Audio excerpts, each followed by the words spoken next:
This podcast is sponsored by Relevant, a location-based mobile network personalized by your interests. Customize your news feed to consolidate all the information you care about all in one place to quickly and easily find what's relevant to you. Find out what's going on in your local area and reach your community from the palm of your hand. Relevant is available on iOS and coming soon to Android. Be the first to know with Relevant. Hey, what's up, everybody? It's the Poorly Edited Podcast coming at you live from WXLVDX at El Tri-C's main campus. I'm Chandler Davis. My name is Coffee Guy. My name's Patrick Lilly. And we got Josh Brennan on the camera. Josh, it's nice to have you back. It's been like too many weeks. I don't know how many. Too many weeks. Thanks so much. And we're on the line with Brady Caverly, the director and writer of a new film called The Hacks. What's up, Brady? Hey, how are you? Thanks for having me, guys. Oh, thank you. Thank you for my pleasure. Wasting the next hour of your time with us. Whether it's a waste or remains to be seen, I suppose. Yeah. The check back in. Exactly. Where are you calling in from? I'm calling in from Pasadena, California, right outside of Los Angeles. It's kind of warm here, so yeah, don't try to rub like it 40 in. degrees. Yeah. We're live from Pennsylvania. Well, it's not. It's chilly here. It's been rainy. It's been very eastern-like. My son was back from Penn State last week, and we had worse weather than he had. Ooh. Wow, okay. That's not good, because it's been terrible here, so I don't know what it could be like out there. I think I'm exaggerating. I don't think it was quite that bad, but yeah. What's chilly for you, though, in California? I tell you, really anything below about 65 makes me less excited about taking a walk or a jog. We're sitting about 50 today, and I'm having a great day just because of the weather. I'm wearing a t-shirt, man. Well, nice. I grew up only 30 miles from where you guys are, so I'm well familiar with the weather. A local. Well, because we got connected through Daniel Roebuck, actually. So there's a lot of that. Another avid Pennsylvania. I know Daniel Roebuck, coincidentally. He's good friends with a friend of mine out here. They go to a church together, and they have done theater productions at the church. Yeah. So. How do you guys know Daniel Roebuck? Well, we had him on the show a few months back. Yeah. And we are...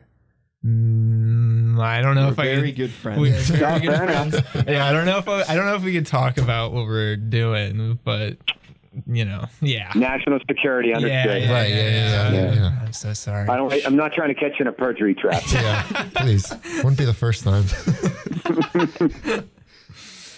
So you are the writer and director of a new feature-length film. It's a passion project of yours. We've seen the film. We are fans of the film. Yeah. That's nice. So, I want to know, we're going to talk about the film, and then we're going to talk a little bit about you. But just to start, what is The Hacks? What is the film about? What's the synopsis and the kind of overall gist of the film? Sure. Well, The Hacks it's a semi-autobiographical film about one defining night for the members of the Hacks, which are 40-something best friends who get together to make music and work through the big issues of their lives, many of which come to a head today. So it's one long night for these guys, basically drinking, figuring out the challenges of how to be happy in life, and making some music along the way. So its goal was to be sort of an honest and authentic look behind the curtain at how passionate, intelligent men behave together, and the importance. It's really in some ways it's a polemic to the importance of intimate relationships. So that's sort of the film in a nutshell. It's sort of Breakfast Club for men of a certain age, maybe. It was interesting. It felt like a coming of age movie, except they're all 40-something. That's interesting. Well, I think there are a couple of times in your life where you sort of have to face big changes. When you go from high school to college, when you go to college out into the real world, and have to abandon the security of the relationships you had there, and then when you start families, I think is another big sort of crucible. And then finally, when you get to that period where you suddenly realize, there is a good chance that I'm not going to live forever. If Steve Jobs couldn't do it, I can't imagine how any of us are going to be able to. So, you know, I that's all to say. I think there's a lot of similarities. It's about a sudden sort of a big transition in life, a wholesale change in sort of your point of view. And I think they only happen rarely, but I do think that sort of realization that happens at 40, in your 40s, is very similar to the one that happens when you guys are your age.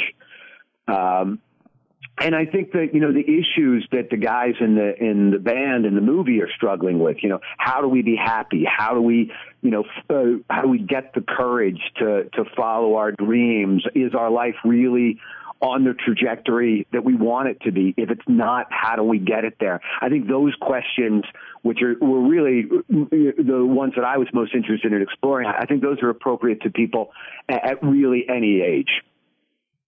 That's true. Oh yeah, for sure. I've started thinking about that sort of stuff. Just like, I think when I turned like 22, I'm like, oh my God. Like it was just starting to get to that point where I was like, I just thought about my mortality for the first time. Mm-hmm. And it just makes you think. And now you think about it every day. Now I think about it every morning when my back doesn't work when I try to get out of bed. Well, and the odd thing, so I have a daughter who's almost exactly the same age as you guys, just graduated from Oberlin. And she clearly, I mean, she went through a big existential crisis a couple of years ago. But one of the odd things about getting older, I'm going to be 55 in a minute here, is that, you know, inside you don't really feel fundamentally different than you did when you were your age. You know, I think, you know, puberty sort of is when you decide, you know, where you are relative to the world. And I think you spend the rest of your life using that as a frame of reference. So what'll happen is that, you know, 30 years will pass for you guys, and you're still going to be asking yourselves exactly the same questions and grappling with the same issues that you are right now.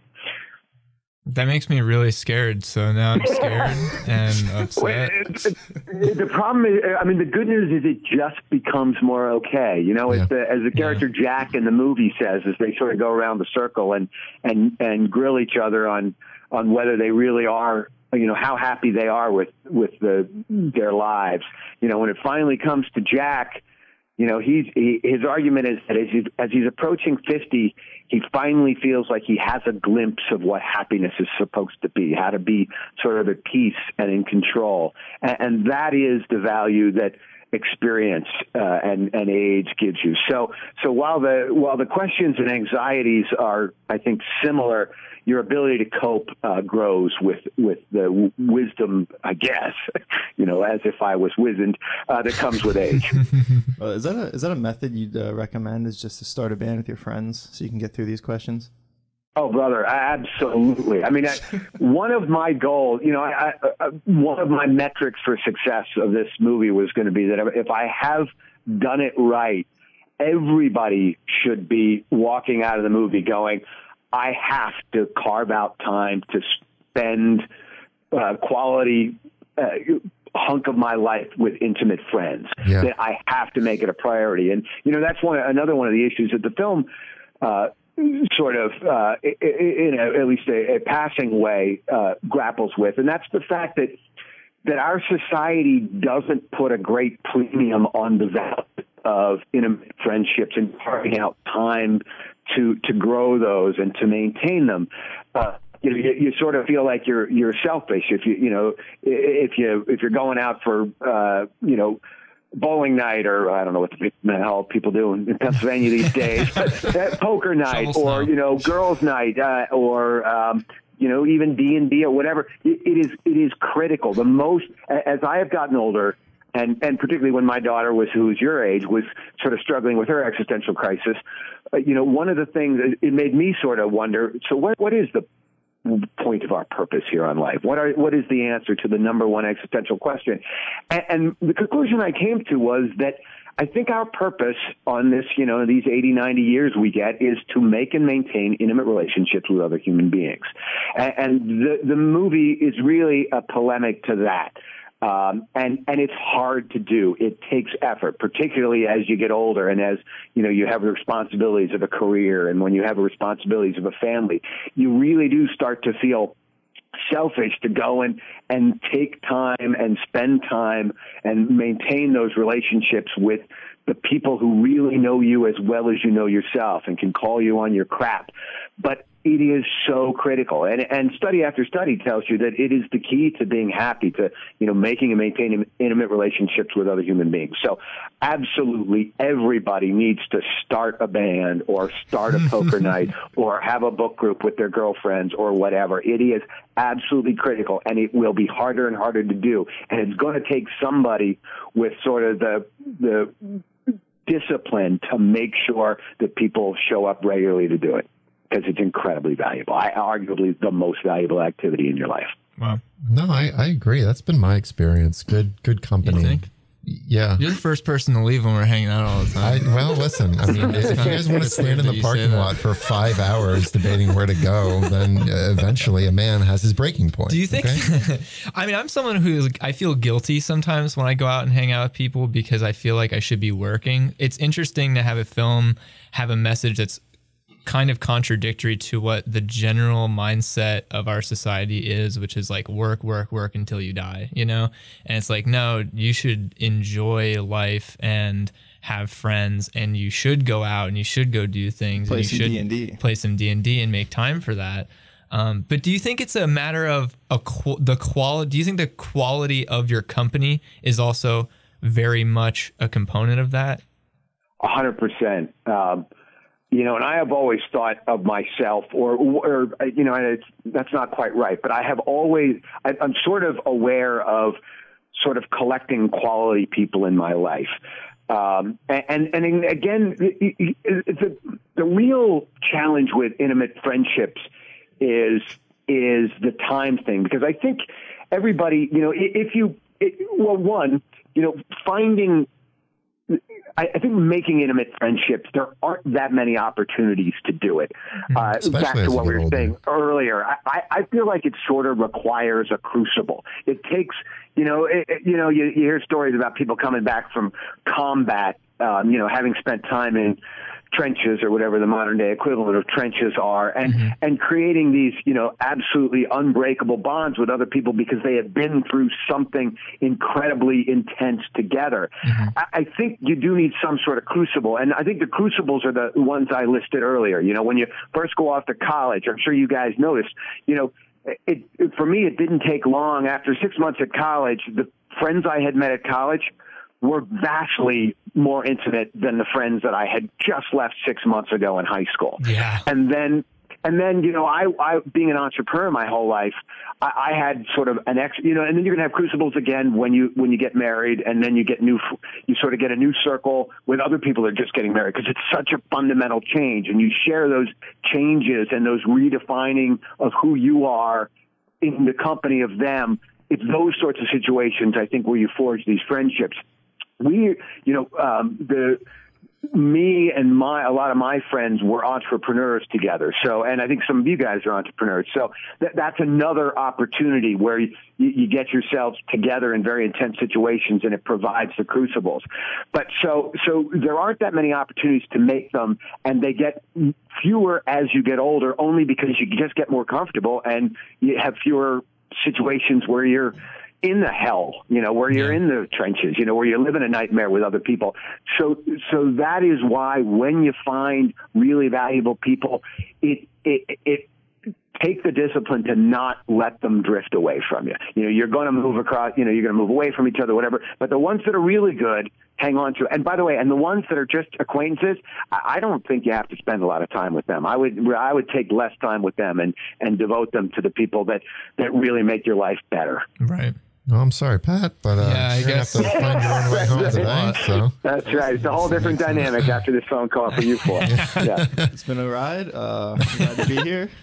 But I mean, for very much longer. If it wasn't for the people I met at college, I wouldn't be doing this right now. Like it's definitely about, if you surround yourself with people who push you to improve and be a better person and be creative and follow your dreams, like that's what you're going to do. But if you surround yourself with people who aren't like that and don't encourage you and don't do anything themselves and push you, then you're also going to become like that. So I think it's you hit the nail on the head. I mean, what you really want are people that love you enough, that know you enough and love you enough to call you on your BS, and whom you love and know enough to realize they mean it with love, so that you can hear them. Because, you know, there will be lots of people that will call you on your BS, but you need to be able to recognize that it's coming from a trusted source. So, you know, I think that's right. Yeah, that makes sense. No, I totally agree. Like, people tell you you're doing the wrong thing, but they might just be like, they might just not know everything. They might not know enough, and they might not care enough to see that you. That's right, and you may not care enough about their opinion to be able to hear what they're saying. I've been there before. All right, we're gonna go to a break real quick. We'll be right back, and we're back. Wow. Podcast. We lost the cameraman somewhere during that break.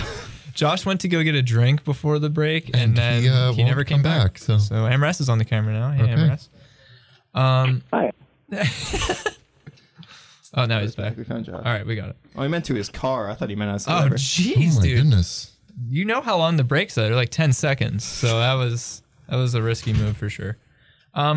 So yeah, I think it's interesting your approach for the film as well. It's kind of based loosely on your life and your experiences.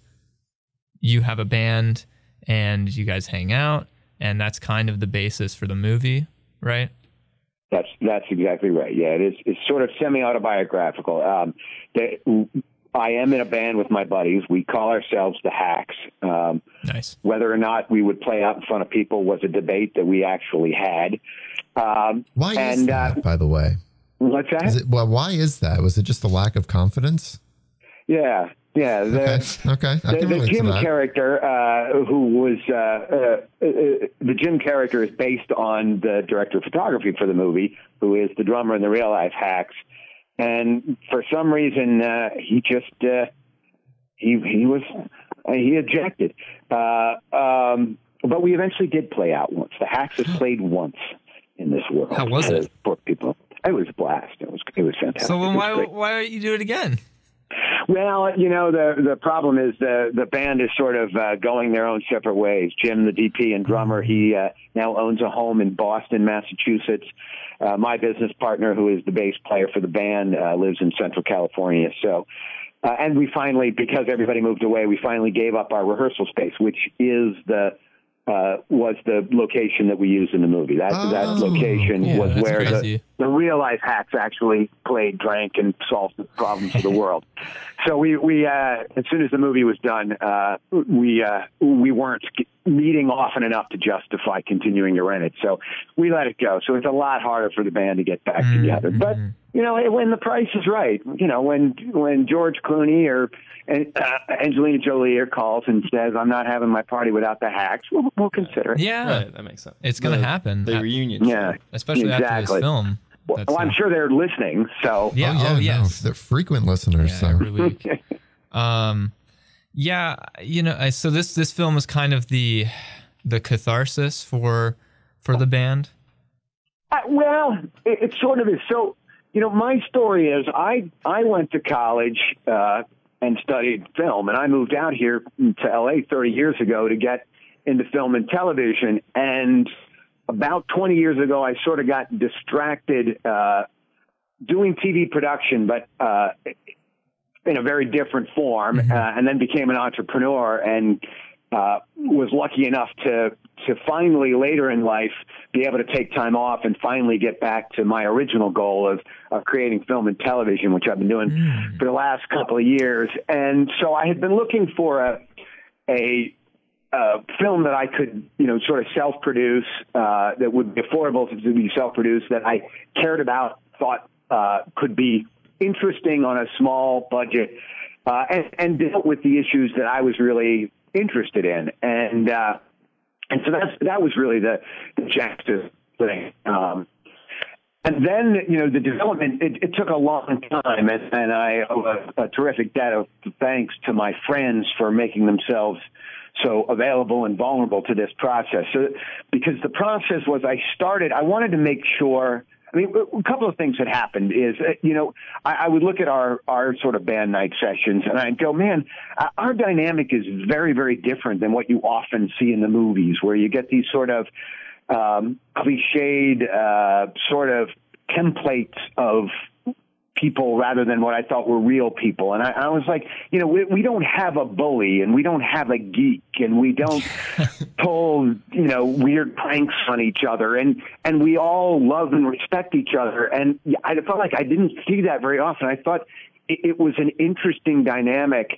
And I thought also that, it was interesting, the subjects that we talked about and the things that we cared about and the fact that it ended up working as a de facto therapy group, even though, it was nothing but fun, I decided it had real value and that it might be interesting to other people, I hoped, and that I think it thought it might have real value to other people. So I started I wanted to really capture, I wanted it to seem real. Authentic was one of my sort of watchwords as I went through. I was really trying to capture the authentic look at how guys like us interacted when there weren't other people around, when we could be vulnerable and when we could open ourselves up.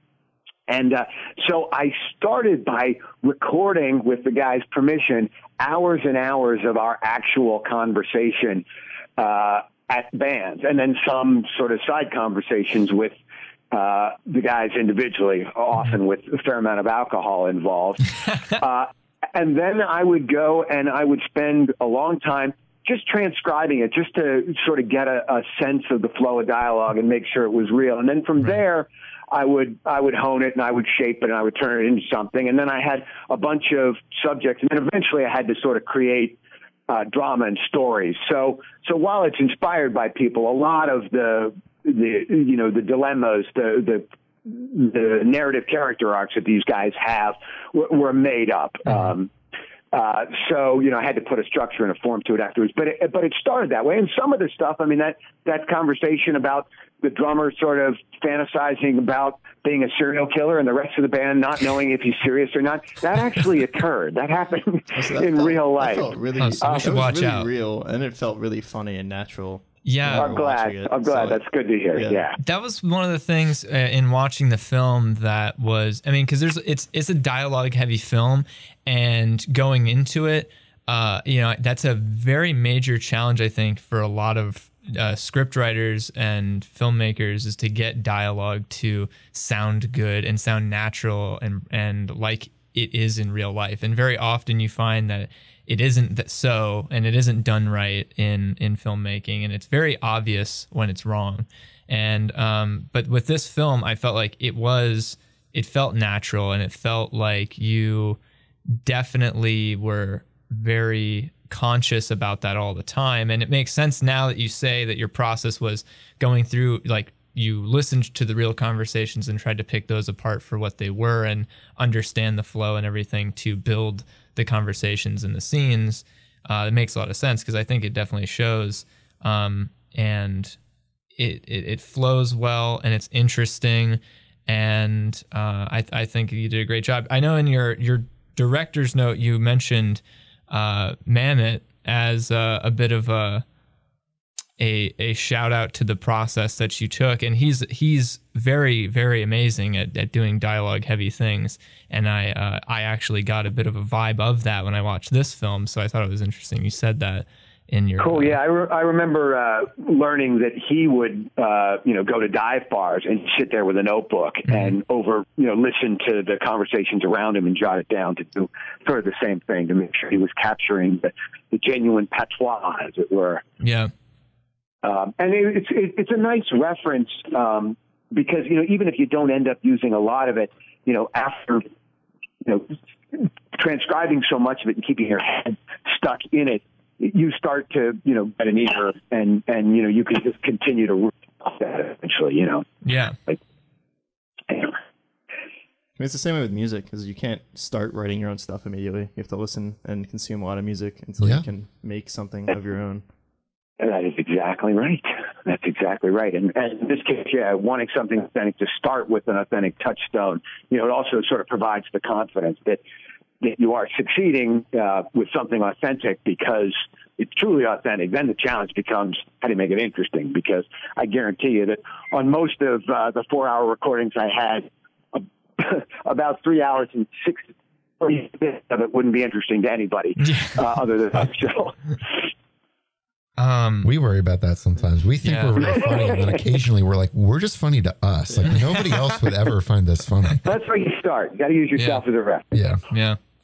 I think it's one of the more striking things about the film and its message, its overall message. I really love the parts where, one of the leads he kind of gets on a soapbox a little bit about chasing your dreams and not settling in life, and being okay with just good enough, right. and fine will kill you. Yeah, exactly. And I love, that was probably my favorite parts of the film, is when he was going on a tirade about those things, and that arc with I think it's Jack Noseworthy's character, kind of learning to, he just has to go for it and he just has to chase his dreams. Like, so it's interesting. The take that you have on it is that you can change your life if you're not happy with it. And that's something that these characters are realizing at the age of like 40, when you usually see stories like this occurring with younger people commonly in most pop culture, but this is tackling it. It's pretty much saying, at any time you can make that change, which I think is really cool. It's like, it's never too late. I agree with that 100%. That's cool. Yeah, I think that's right. I also like that everyone in this movie seems like an ordinary person. We're like Good Will Hunting. I love that movie. And it's the same kind of message where he's like, he doesn't have to let his past rule what he does, but he's also a genius. He's also has superpowers. He's kind of got a leg up on everybody. Yeah, I don't relate to that at all. Right, I could change. I could not let the past dictate me, but I'm not a genius, so I can't do what he did. It's an actual shortcoming of that film, and I think really, anytime people criticize that film, that's one of the bigger things. It's like, well, I don't relate to a character who can solve math's biggest mysteries, as a janitor. Like, I don't. But this film, it's like, I can almost see myself in any one of those characters. Like, I relate to each of them in a different way, and I think that, it seems like that was done with a lot of care to have almost different characters with different archetypal kind of personalities and interests and things they want out of life. It kind of represents a lot of the different angles of what someone could want out of life, that actually, I think, creates an entire, when you put them all together, it creates the whole picture. It's not just about one of those things, it's about all of it. Well, thanks. That is exactly what I was hoping to achieve. So that's gratifying. Yeah. So you went to Penn State? I did. And you studied TV and film production? I did. I studied film production. The school was set up a little differently then. But it was a great experience. Penn State had there's a big public television station associated with Penn State. And the year before I started the film program there, they switched from film to tape.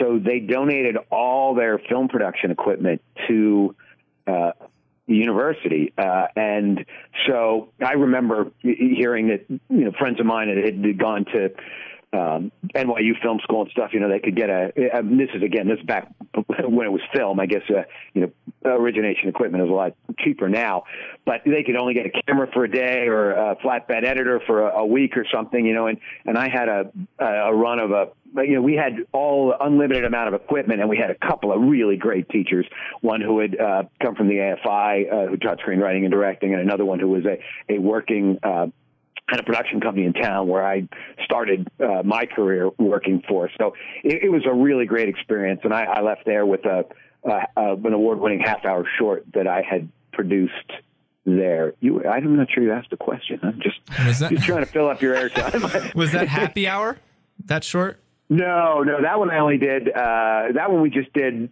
a couple of years ago, right before band night. That was sort of putting our toe in the water before we went off and did a feature. Right. And I knew that I wanted to do something that would, while the script is sort of slight and silly, I wanted to do something that, I have a background as a commercial director and shooting a lot of commercial type of television production. So I wanted to do something. I knew that the visual style of the Hacks was going to be sort of very invisible. I was not going to have a heavy directorial hand because I wanted you to get lost in the characters and the story. So Happy Hour was sort of an opportunity to do something that was a little more visually dynamic than I knew that the subject and tone of the Hacks will allow me to do. That's very interesting, actually. It's interesting that you took that approach with the Hacks to deliberately, take a step back in the directorial side of things to make sure you're never taking away from the characters and what's going on with them.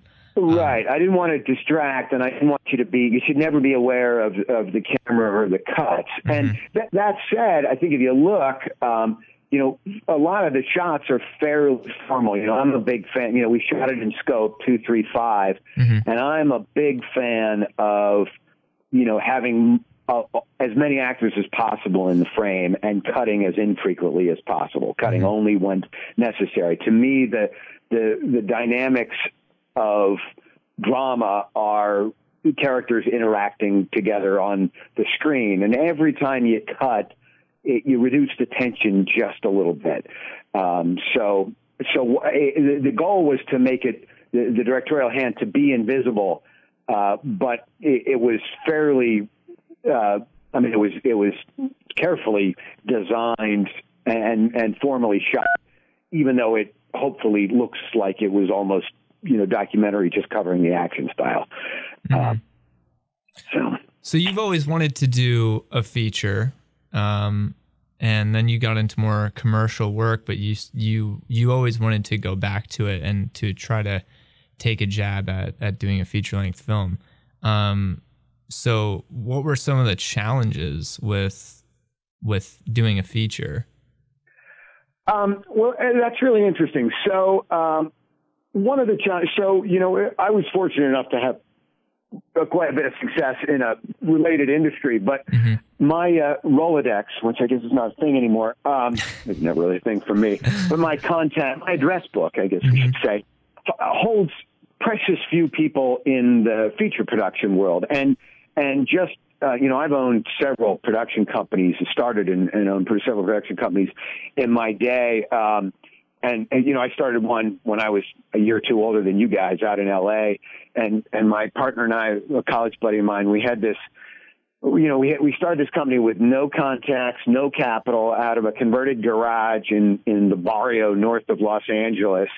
And our grand plan was, we both had experience doing corporate industrial marketing videos and some small spots. So we thought, we'll become bigwigs doing corporate industrial videos, and then we'll leverage that into being big spot production company, and then we'll leverage that into feature films. Well, we quickly learned that there's almost no crossover in those industries whatsoever. Even screw people don't cross over, as you guys are probably learning if you haven't already.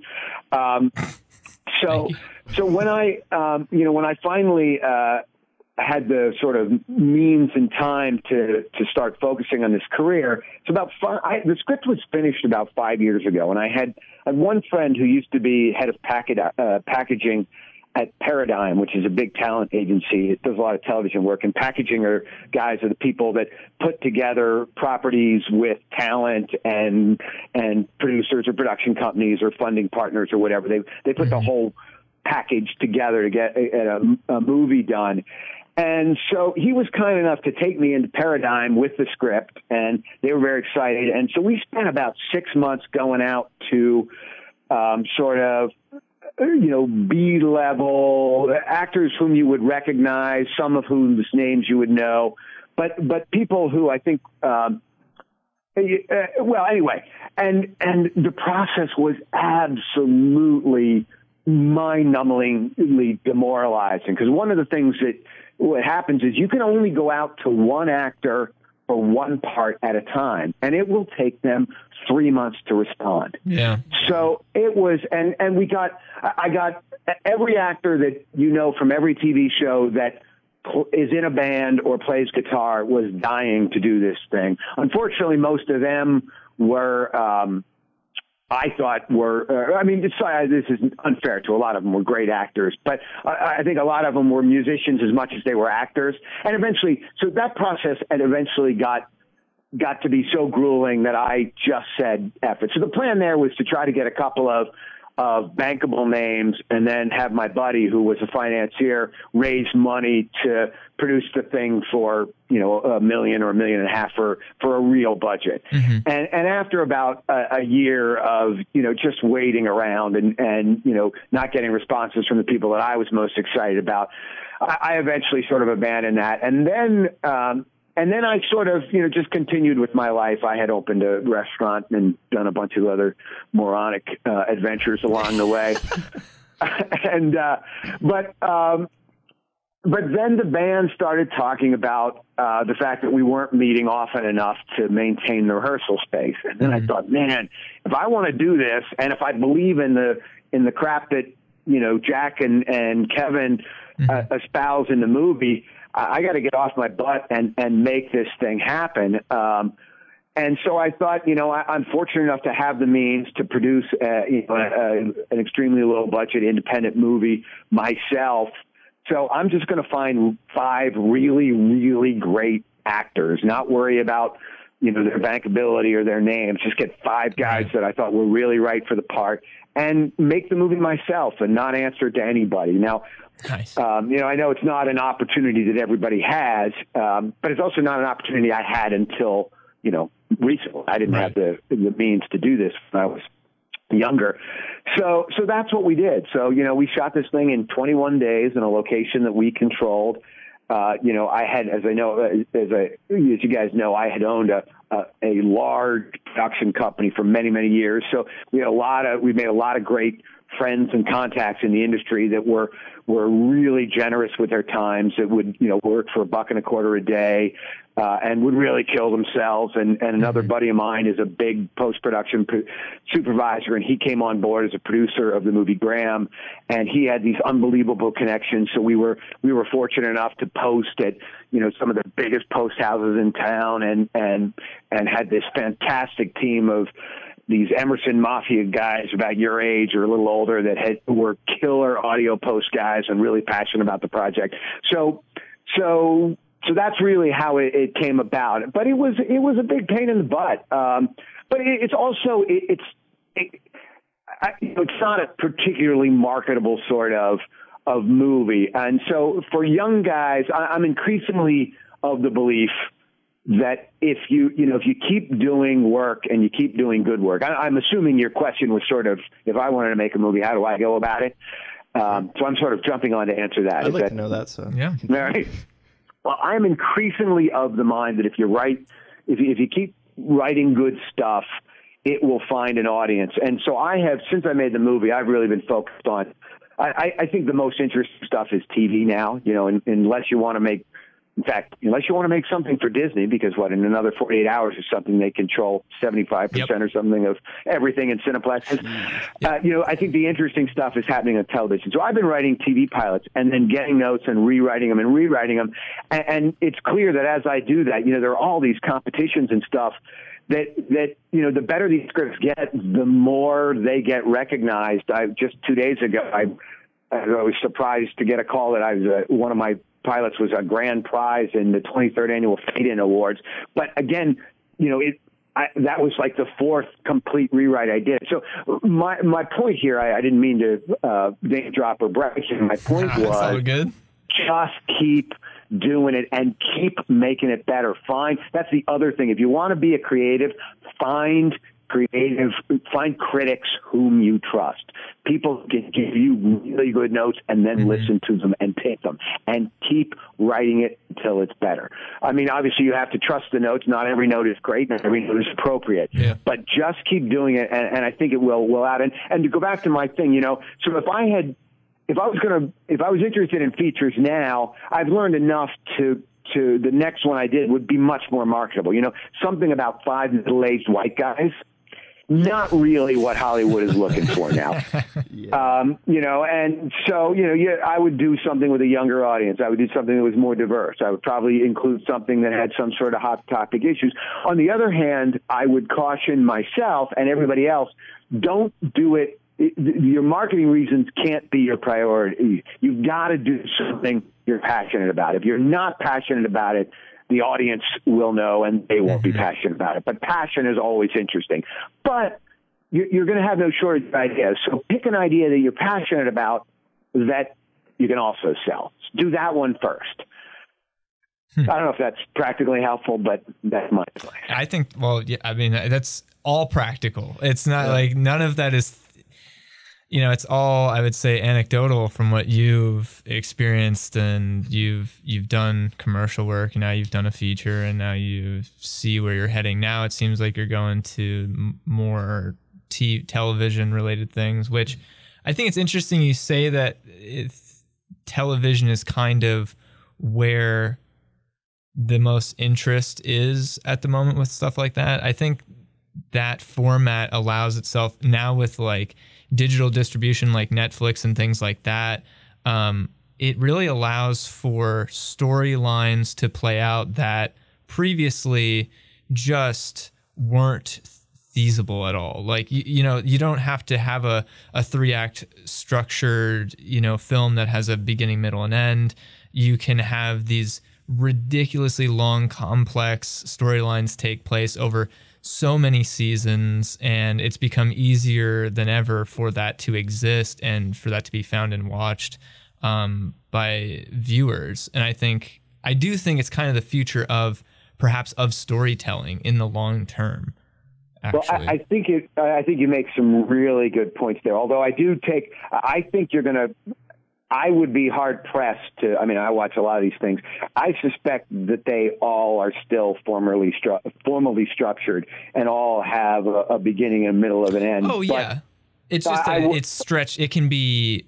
You know. That's what's so interesting. I mean, there's a couple of things that are so interesting. One, you know, just sort of drama. I mean, there's a whole sorts of, you know, when I was young, psychological thrillers were huge in the theaters. You never see them anymore. Somebody was recommending Greta to me the other day. I'm like, man, when is the last time you've seen a psychological thriller in the movie theater? You know, it is nothing but big budget action movies. And, you know, it's one of those fundamental shifts.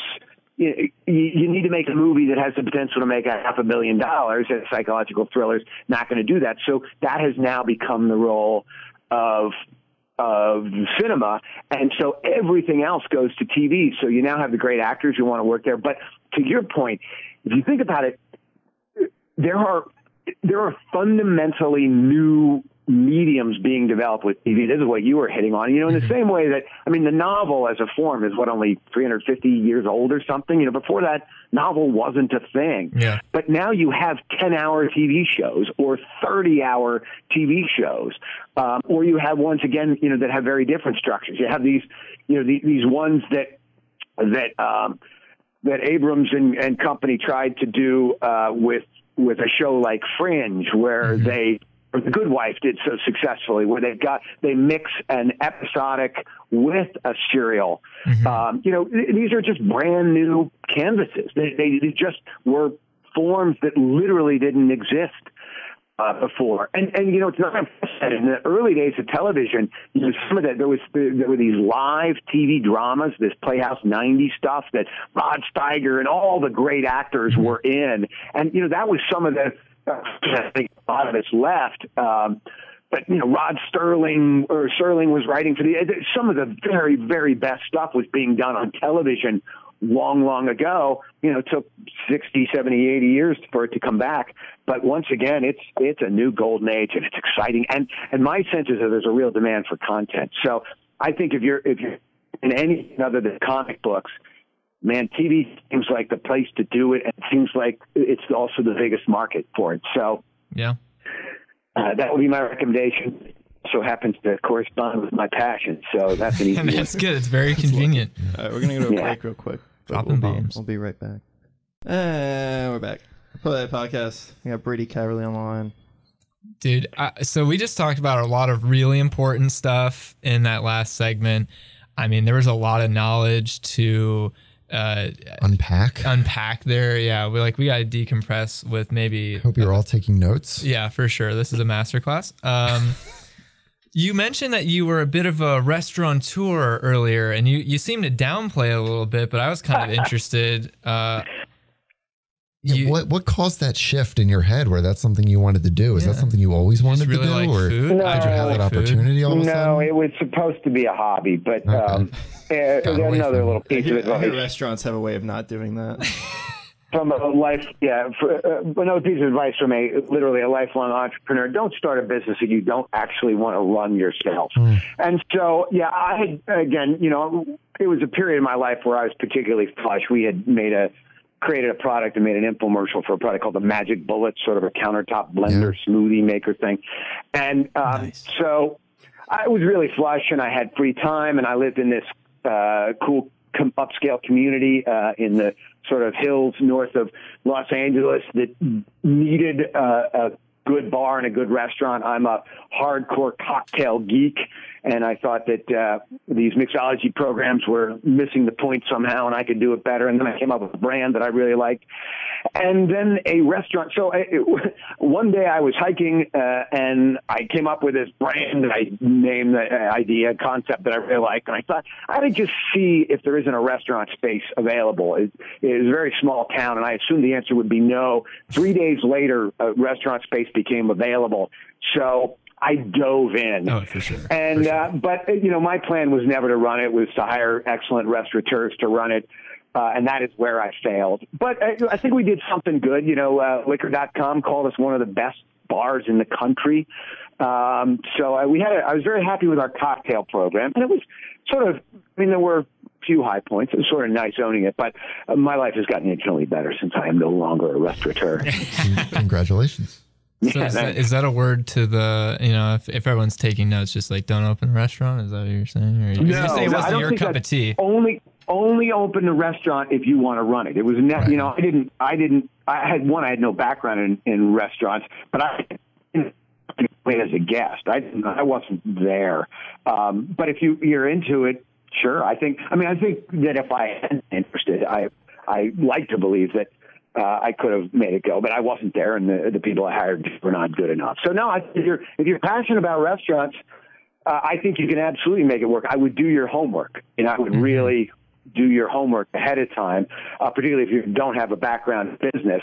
But I think if you do have a background in business and you run the numbers and the numbers make sense, and you're going to go and make sure, because it turns out, this has nothing to do with filmmaking, but it turns out the very best way and really the only way to market a restaurant is by being a really good restaurant every time. Every experience a guest has to be great. So if you can be there and assure that happens, and then and the business proposition makes sense, I think absolutely you can succeed. But if you're going to be great one day and so the next day, it's going to be hard to maintain and grow a customer base. Dude, I like the Hacks movie for what it says about following your dreams. Brady, I like everything you say about encouraging everyone to do anything for no reason. Like, it's just great. The energy is amazing. We only get this one go around, and again, when you're young, it is really easy to think that you got all the time in the world. But you don't. And any time you're spending not to do what you really want to do is time you will not get back. I always recommend to young people that are interested in entrepreneurship or answering the big questions of life, a great primer is this book. It's really on direct marketing, but it's by this fellow named Tim Ferriss, who has this amazing podcast. He's made a real industry but it's called The 4-Hour Work Week. And, he points out an old adage, it's several thousand years old, that, everybody thinks it's often common to think that the limited commodity in your life is money, but it is not. It is time.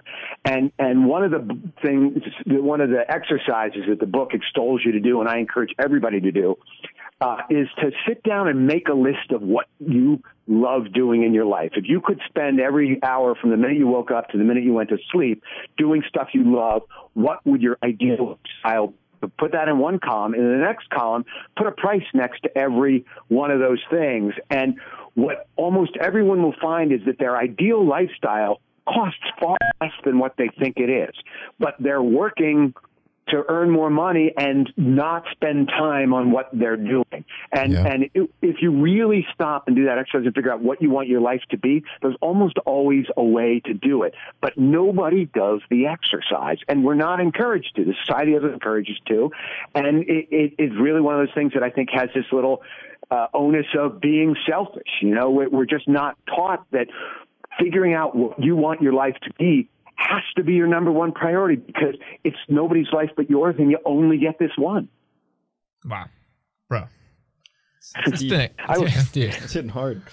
I know we just said about not getting deep again, but like, it's impossible. I have a tendency to wax polemic, yes. One of the ways I've heard it described is money is exchanged, time is spent. And that really resonated with me the first time I heard it. That's exactly right. Yep. Well, I'm having that. I'm going to leave this podcast and go start a restaurant. Yeah. Speaking of existential crises. Are you feeling okay about that? Do you want to run a restaurant? I don't know, dude. I'm just going to go home and like curl up in a ball and just be scared about my future for like the rest of the night. No, you're good, man. You're good. So, I mean, speaking of future, what do you plan on doing next? I know you said you were writing some TV related things. Is that like where your sights are set right now? Is that kind of what you're focusing most of your energy on? Yeah, it is. So the goal, one of the, goals of making this feature was to also use it as a calling card to, demonstrate my ability and opportunity. Yeah, I've been writing and rewriting them like crazy, and that seems to be going fairly well. So that is the goal, to get to start my career. Although I have to say I loved my other careers too. So I have zero regrets. It was awesome, creating products and building, big companies, which we did. So, but I'm now, in my early 50s, I'm starting the career that I really wanted to do. And hopefully that'll get going before the money runs out, but working hard and optimistic. So that is the plan. Yeah. That's awesome. Wow. It sounds like an exciting trail you're blazing for sure. You have the film is premiering at the Pasadena Film Festival coming up. Are you excited? It is. We are very excited and honored to be selected for the Pasadena International Film Festival. Friday night slot. It happens to be my local theater where I go to see movies, so that is really pretty cool for me. Our understanding is that the tickets are moving swiftly. As you said, it looks like they have moved us to the big screen because demand was so high. So, yeah, we're excited. That's this Friday. Now for whenever you go to that movie, like, I'm in a movie that's showed here once. No big deal. I was that guy. Moving on up. Well, I thank you so much for coming on the show and talking to us, dropping all this knowledge. I feel like I'm going to be able to navigate the rough waters of my life coming up, apparently, since I'm going to be hitting a new... I've got it all planned out. Because I'm just graduating college. Chandler's 21, going on 50. I really am. I'm just graduating college now, so I guess what you're saying is I'm getting geared up to feel bad again really quick, and then I cannot feel bad for a little, and then I feel bad again. That's the piss. That's the marrow. Hey, can I give a quick shout out to my compatriots in this film? The other, absolutely, yeah, shout them all out. The band, my best friends in the world. So the keyboard player in the actual Hacks is my current writing partner and one of my very closest friends in the world, Paul Duff. He produced the movie, did a spectacular job. Hope to be in business with Paul for the rest of my life. The guy, John Zucker, who was the composer of the score for the movie and wrote all that jam that the guys do in the middle of it, as well as all the score, and then arranged all the Hack songs. So the songs that are in the movie that they play during their set and the one that ends it, those are the actual songs that our actual band wrote and played. But the other ones John Zucker did, and then he rearranged them all, so they sound quite a bit better than what how they sound when we play. So that's John Zucker, a fantastic composer. Jimmy Simeone was the DP. He's the drummer in the band. He is one of nature's absolute noblemen. He's fantastic. Graham Stumpf, I already mentioned, the producer, the other producer who helped us so much with post-production, and my business partner and one of my oldest and best friends, Jeff Clifford, did not have a physical hand in the movie, but being a member of the band and being a best friend who shared my philosophy for so many years, he gets a big shout out as well, particularly for being so generous, and he was very, very helpful behind the scenes. So I just wanted to go, and my wife, I should say, because she was co-executive producer. That was close. The money I said I paid for the movie, we paid for the movie, so it's not quite fair for me to take credit. She gets exactly 50% of the credit for being executive producer of the movie. So that's it. Thank you guys for allowing me to do that. Oh, absolutely. Oh, dude, it takes a village for sure to make something like that happen. It absolutely does, and the great crew. I mean, these guys that we've worked with for years just took the time and effort and went above and beyond, and really, it was so gratifying. A great process, great people. That's awesome. And you can check out the Hacks on social media platform: Twitter, Facebook, Instagram, Twitter, everything. Sorry, can we see your URL? Yeah, go to the Pasadena Film Festival. You'll fly out. If you're in the area. Well, and if you want to look at hacksmovie.com. Right. Yep. Hacksmovie.com. You can shout anything out real quick? Check out our show. We're live every Monday on WXLVDX, iHeartRadio, 4 p.m. to 5 p.m. Check out the video podcast on YouTube. Also, check us out on Instagram, Twitter, Facebook, all that for updates on what we're doing. I think that's it. Absolutely. Yeah, I think that's it. Thank you so much thanks for having me, guys. Oh, thank you so much. You've been Wish you awesome. all the best. Right, Follow your dreams. So much. All right. See you next week. See you guys. Bye-bye.